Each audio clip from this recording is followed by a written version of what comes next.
As I finished up the last batch of 223 with 52 grain hollow point bow tails using Alliant 10X, I end up at the end with a few cartridges. For one reason or another, I want to take them apart. Regardless of what the reason is, you got stuff at the end, you want to disassemble it. Don't leave bad ammunition laying around.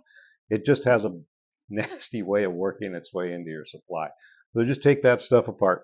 Now, you're probably already aware of how to use a kinetic bullet puller. When you do, grab the right size collet. That goes into here. If you can't find your collets, or the little O-ring that retains all three pieces is busted, grab your shell holder out of your press, and that'll work as well on most brands. There are some brands where this part is a little bit small and it won't work with a shell holder. You have to use a collet, but most of them you can use a shell holder in there.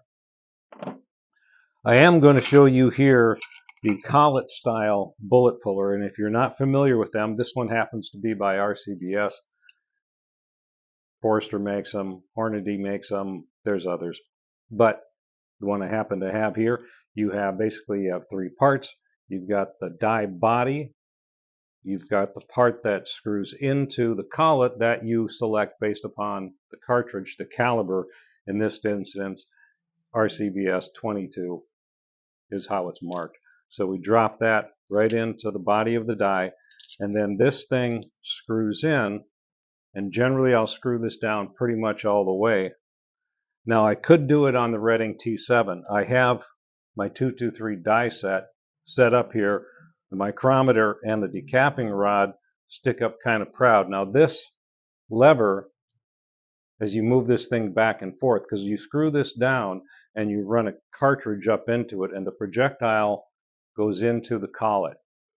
And now you turn the handle, and it's basically drawing the collet up into the die to squeeze it onto the projectile. So when you lower the ram, it's retained here. You loosen, and then the bullet will fall out.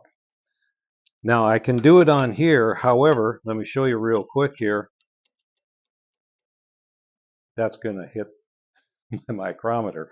And if I screw it down much further, it's going to hit the top of the decapping rod on my sizing die. So it'd be no big deal for me to take these dies off of there and then reset them up, because I do want to load some more on a different load.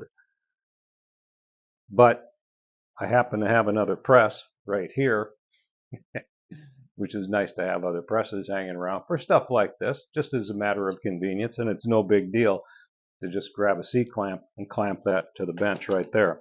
So what I'm going to do is I'm going to screw this with the collet already inside down until I can feel it just protruding beneath the bottom of the tool head on this press. And that's really all I need to do. So I'm going to grab one of my cartridges that are bad that I want to disassemble. If in doubt, throw it out, take it apart. And the way this works, I run this up into here, and I'm going to screw this thing down firm. And now when I lower the ram, I can take the powder first of all out of here, dump that back into my powder dispenser, and now when I move the handle back, the projectile drops out. Now, generally with the Collet style, your projectiles won't get all messed up and you'll be able to reuse them. Sometimes if you put a good crimp on there or something and the projectile got swaged a little bit, I prefer to just throw them out. It's no big deal. But I don't know, maybe on some projectiles you want to save them and reload them. You can't. Generally you can get them salvaged where they're not going to get all messed up. But let's do another one here. We just run this thing up and screw this down till it bites it. I lower the ram, dump off my powder. Now I'm going to take this, loosen it, and again the projectile drops off right there into my hand. Now this is one, some of the casings, this was a head stamp, AUSA, that was a problem. I found two of them when I was loading this stuff. And for whatever reason, both casings ended up being problematic. When I went to seat the bullet and when I went to crimp the bullet, it wasn't right. And I suspect, and I'm going to go through and I'm going to, off camera, I'm going to try and figure out what the deal was here.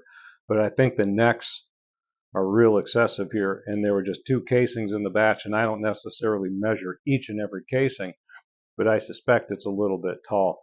It just looks tall compared to the others because crimp is a function of height. So the taller the neck, the heavier the crimp is going to be, and it crimped it pretty heavy, so I'm thinking that's what it is. I'll measure it in just a minute.